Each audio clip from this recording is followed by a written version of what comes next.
regards to adoption, you name it. And I wouldn't say that men are not as in touch with their emotions. I think there might be a different way that sometimes they are expressed. I think oftentimes for most people it depends on what their baggage is they're bringing into the situation. How did they grow up? Did they grow up in a family filled with people who are emoting, or did they grow up in a family filled with people who didn't? That happens on both sides of the spectrum for men and women. But what I do agree with the coach with is that you have to have a united front. And sometimes that may mean saying, okay, I'll get back with you. Let me talk to your mama. Let me talk to your daddy, so that they can discuss what the answer should be for whatever it is that the child is asking for. Because what I tell parents all the time when they're going through a situation where they're divorcing, for example, where there's already an obvious, contentious sometimes situation, kids are very smart, and even the best kids learn how to manipulate. Okay, so you cannot be disconnected from one another if you want to make sure that, especially in today's society when there are so many outside forces coming at your children, it's much different than when I was growing up and when my parents were growing up. It's so many things that they have access to because of social media and everything else. You want to make sure that as parents you're connected so that your kids don't get caught up in something. So you want to just make sure that you're on the same page, and you may not agree. And as parents, I think when you get to the point that you don't agree, I pull on in my own personal parenting with my husband. My aunt always says there's two different kind of fights. There are nickel fights and there are quarter fights, right? A nickel fight is something that it bothers you, but it doesn't bother you enough to care to dig your feet into the ground and stick to it. And a quarter fight is something that you're really going to say, nah, I'm not going. I'm not down for that. So as a parent, you have to decide, okay, you know, I'm really not feeling that outfit, but is that a quarter or a nickel? Right. You know what I'm saying? And somebody might choose your battles, right? And you might say, well, you know, I'm not going to die if they do it. I trust my kid. I'm going to let them wear it. Or this morning when I was on Facebook, there was a big discussion about should you let your kid in high school, a boy, get earrings. For some people, that's a deal killer. That's a quarter for them. For some people, it's like, if the kid doesn't like it, the ear will close. Maybe it's a nickel. But as parents, you all have to have that conversation to decide what's important and what's not, so you can, as a united front, go back to your child and say yes or no to whatever it is that they ask. As a man and as a parent that is not inside my family's household, love is power. So we both love our children equally. So with that being said, we have equal votes in everything. Maybe I've been blessed because nothing goes on in my daughter's lives without me being consulting. I know I'm not there. I won't see everything. I won't see every nickel fight. I won't see that. I won't see every nickel issue. But when it comes to drastic things and things that we both have to come in on, I've been blessed that I've been involved, and I'm very emotionally involved with my daughters. I think I'm overly emotional. I'm overly emotional with my daughter. I'm going to interject as your sister. With your daughters, I'm going to say you are overly soft. Overly soft, extraordinarily soft. And I just want to make sure that, but I'm saying that, and I know Mama D, you're on the line. We're gonna get to you in one moment, but I'm gonna say that because, to me, it sets a precedent. In other words, as a female, as a woman now, at 40, there's a certain way I can tilt my head. There's a certain look on my face that I can get pretty much, if it's within his power, anything I want from my father today. So what that does is give you a foundation as a woman when you get out there amongst the world and amongst the land of what does that translate into husband and wife, or, you know, boyfriend, girlfriend.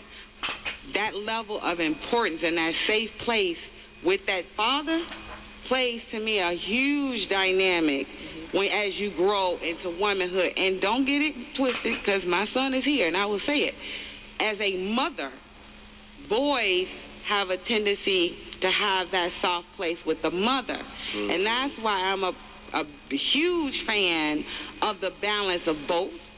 because too much of anything will ruin something. And we're going to turn it really quick to Mama D on the line. Good morning, Mama D. Good morning. I wanted to, first of all, thank you for taking my call. A kid is an animal beast with 4 legs, and a child is a human being person with 2 legs. Name calling children it disrespects their humanity, and no one has the moral authority to rename children out of the image and likeness of a God that created them into the image and likeness of a 4-legged kid, a beast. But my question was, I believe you said children need the perspective of the male and female. Yes, I did. Okay. What happens when homosexuals, 2 people of the same sex, raise a child? How do they get that perspective from male and female? All right, we have our coach Kelly who's going to address that, but really quick before she does, I'm going to be very honest with you. I think that's when the community comes into play. But on top of that, realistically, homosexuals, to me, and this is just my opinion, take on a different dynamic.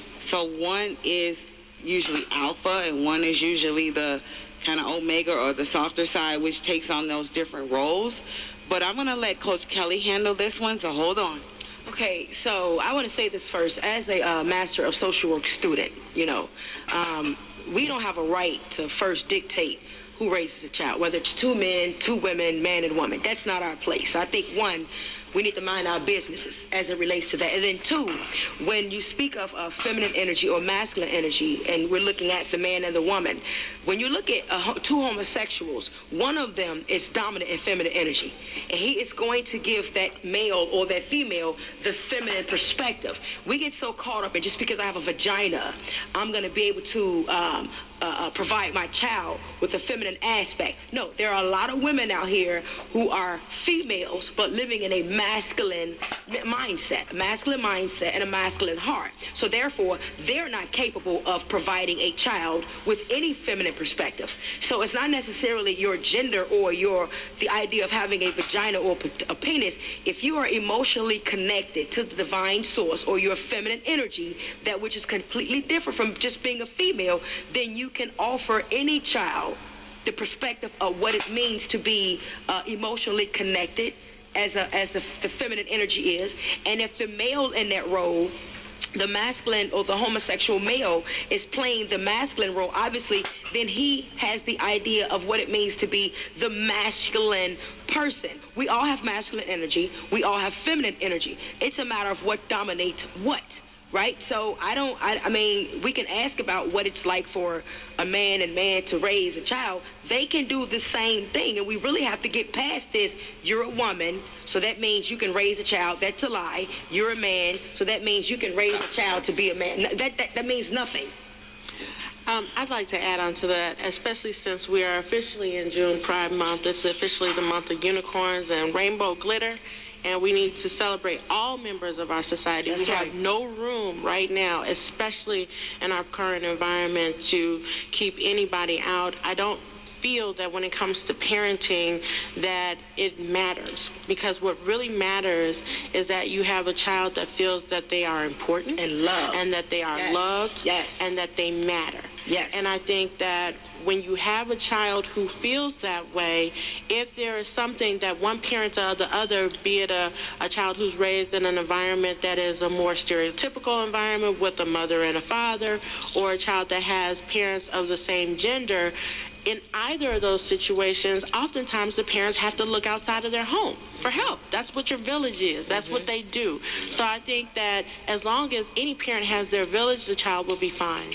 Yes. Thank you so much. We're coming up on our break at 10:30, and we're going to be right back with you, and we're going to continue this conversation with Coach Kelly, Erica Orr, and Terry Mason Jr. Chicago's